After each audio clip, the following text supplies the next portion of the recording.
In this video, I'm going to be showing you how to blur faces in Capcut, so be sure to watch this video until the very end to prevent any mistakes in the process.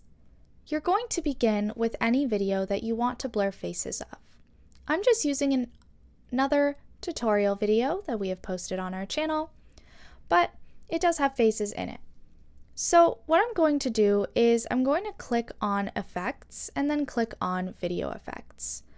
I'm going to scroll to the right at the top and click on Lens and then Blur. As you can see, the blur effect only goes to a part of the video. I can bring it to the entire video or just the part that I want to blur out. Next, you're going to click on Overlay. You're going to click on Add Overlay and add the same clip that you have added to this project. You're going to add it, and then you're going to make sure that it is the same size as the clip that you're using. Now, the next thing that you are going to do is actually click on Mask. It should be at the bottom, but sometimes they move. Now, as you can see, there are different options. I'm going to click on Circle, and then I'm going to click at the bottom left, Invert.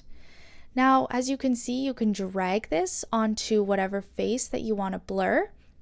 Now, the next thing that you're going to do, if this is all you're doing and the faces don't move, you're perfectly fine. But if the faces actually move, they don't in this video, but you're going to click on the little icon that's to the right of the play button. And then you are going to move the actual mask where you need it to be from the place that you actually inserted that little diamond. Now, that's really all there is to it. Be sure to leave a like, comment, and subscribe to the channel. Thanks for watching, and see you in the next video.